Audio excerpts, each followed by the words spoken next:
Hello everyone, কেমন আছেন? আমি ভালো আছি। আজকে আপনাদের সঙ্গে শেয়ার করব বরবটির তরকারি।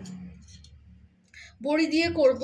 আমি আমার শাশুড়িকে দেখেছি বড়া ছোট ছোট করে মটর ডালের বড়া ভেজেও করতে, কিন্তু যেহেতু ডাল নেই আপাতত, বড়া করা হয়নি, তো সেই জন্য এখানে আমি আজকে বড়ি দিয়ে করব। তেল দিয়ে দিলাম প্রথমে, 6-8টা মতন বড়ি নিয়েছি। বড়িটাকে আগে ভালো করে ভেজে নেব। আর আলুটাকেও আমি সেদ্ধ করে নিয়েছি এরমভাবে কেটে, আর বরবটিটা কেটে ভিজিয়ে রেখেছি। বরবটিটা ভালো করে ধুয়ে নিতে হবে। বরবটির তরকারি এই গরমকালে খেতে ভীষণই ভালো লাগে। আমি তো ভীষণ ভালোবাসি বরবটির তরকারি খেতে। আপনারা কে কে ভালোবাসেন আমাকে জানাবেন। আমার বাপের বাড়িতে দেখেছি যে বরবটির তরকারি বেগুন দিয়ে করে, কিন্তু শ্বশুর বাড়ি এসে দেখেছি যে না, বেগুন দেয় না, এই বড়ি বড়া এরমভাবেই করে।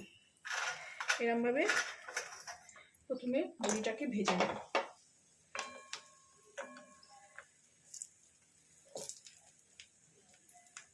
বড়িটা আসলে বড়ি খেতে ভীষণ ভালোবাসি। বড়ি ভাজতে গিয়ে এতটা তেল খরচা হয় না, তো ওই জন্য বড়ি আর তখন খেতে ইচ্ছা করে না। দেখুন কতটা তেল দিলাম, টেনে নিল। এইভাবে, আর এখানে তেল দেবো না, এইভাবে এটাকে ভেজে নেব, হাই ফ্লেমে ভেজে নেব, তাতে একদম মচমচে হয়ে যাবে। সেদ্ধ করার দরকার নেই, আমি ওপর থেকে এটাকে একটু গুঁড়িয়ে দেব, তখন খেতে খুব ভালো লাগে। আর এই গরমকালে বরবটি, ঝিঙে, পটল, ঢেঁড়স এই খাবার। গরমে বিশেষ রান্না করতেও ভাল লাগে না। আর এইগুলো শটে শটটাং রান্না, একটা ডাল করো, তরকারি, এইরকম একটা তরকারি করো, খাওয়া হয়ে যায়। দেখুন হাই ফ্লেমে করছি বলে এর থেকে তেলও বের হয়ে আসে। এবার আমি এগুলোকে উঠিয়ে নেব।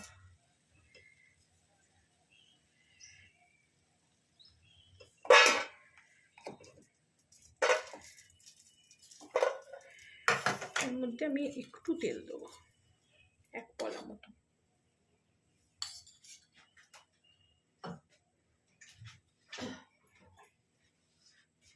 এটা তো গরমই আছে, এর মধ্যে আমি একটু 5 ফোড়ন ছক লাগাবো।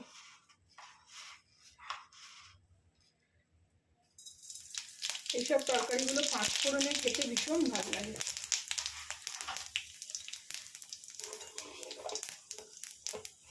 দুটো কাঁচা লঙ্কা দেবো, চিড়ে রেখেছি। এই কাঁচা লঙ্কাগুলো খুব ঝাল। এবার আমি যেহেতু আলু সেদ্ধ করে রেখেছি, এখানে বরবটিগুলো ছেড়ে দেবো।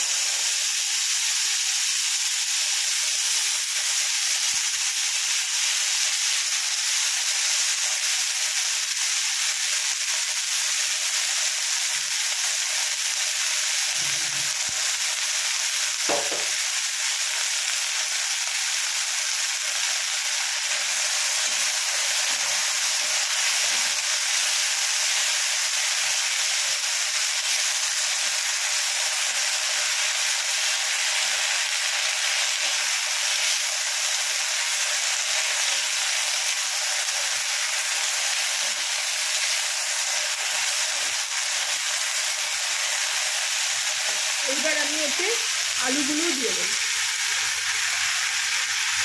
3টে ছোট ছোট আলু কেটেছি।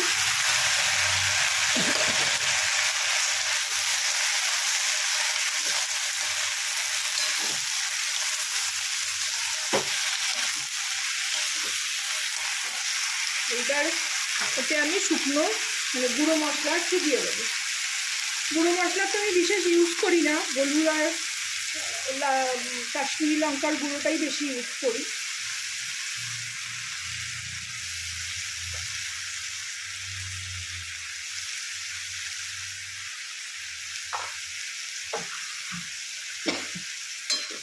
লঙ্কার খুব ঝাল,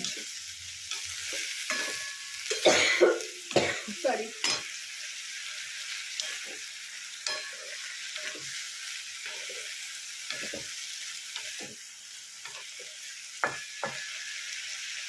একটু স্বাদ অনুসারে চিনি দেবো।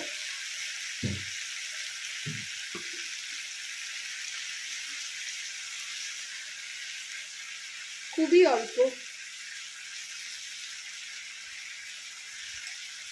যারা চিনি পছন্দ করেন না তাদেরকেও বলবো যে একটুখানি দিয়ে দেখবেন, স্বাদ অন্যরকম হয়ে যায়।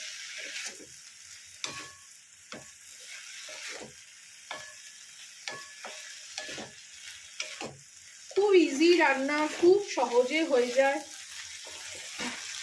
আপনারা জানি বিভিন্নভাবে বরবটি করেন, কিন্তু যেটা আমি করি খুব সহজে, আমি এখানে পেঁয়াজ রসুন কিচ্ছু দিই না, তাতেই এত ভালো খেতে হয়। আপনারা এইভাবেও করে দেখবেন, খেয়ে দেখবেন।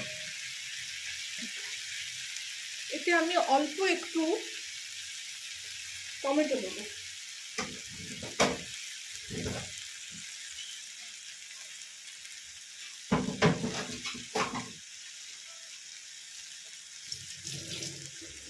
প্রত্যেকটা রান্নায় আমার টমেটো খেতে ভীষণ ভালো লাগে, কিন্তু মধ্যিখানে ইউরিক অ্যাসিড ধরা পড়ার পর আমি আর টমেটো খাওয়া বন্ধ করে দিয়েছিলাম। এখন মনে হয় একটুখানি করে খাই, ভাল লাগে, টেস্টটাও খুব সুন্দর হয়। এখানে আধখানা টমেটো নিলাম, এইভাবে দিয়ে দেবো হাতে চিপে।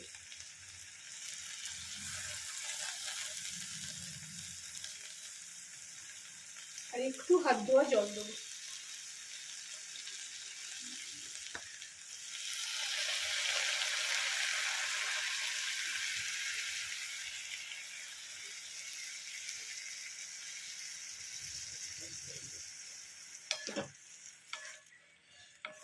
এগুলো রান্না হতে বেশি সময়ও লাগে না।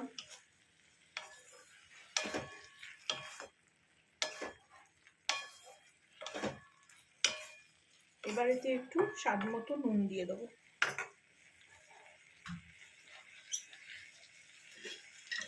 আলু সেদ্ধ থাকলে মোটামুটি রান্না হতে বেশি সময় লাগে না।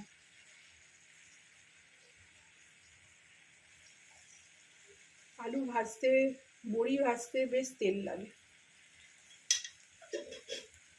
যেহেতু বড়িটা ভাজবো আজকে আমি, সেহেতু আলুটা একটু সেদ্ধ করে নিলাম। এবার একটু আমি একে ঢাকা দিয়ে দেবো।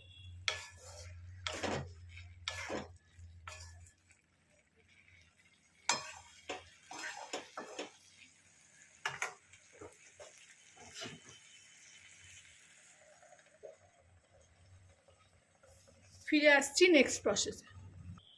ফিরে আসলাম, দেখি কি প্রসেস, কি অবস্থা।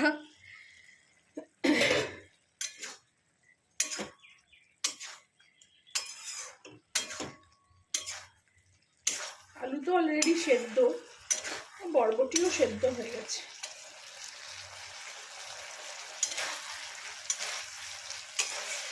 একটু এরকম ঝোলঝোলই রাখবো, এটা পরে টেনে নেবে। আপনারাও এরকম ভাবে বানিয়ে খাবেন, গরমকালে ভীষণ ভাল লাগে। এরপরে এর উপরে আমি এইগুলোকে এরকম ভাবে ভেঙে দেবো।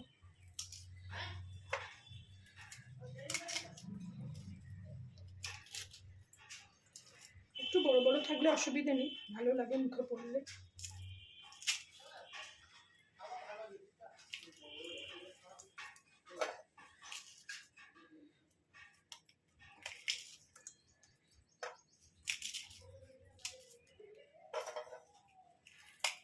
আপনারা এইভাবে বানাবেন, খাবেন, আমাকে জানাবেন কেমন লাগলো।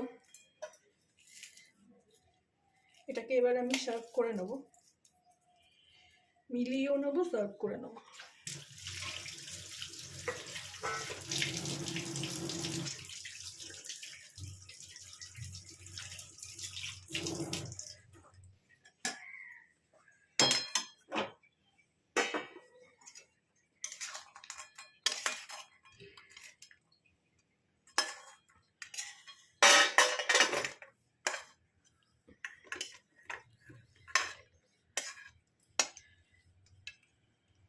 এর সঙ্গে একটু ডাল করে নিলেই, মুসুর ডাল সেদ্ধ টেদ্ধ হয়ে গেলেই এই তরকারিটা খুবই ভালো লাগে।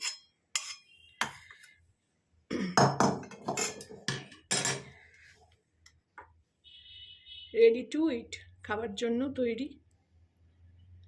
Thank you for watching.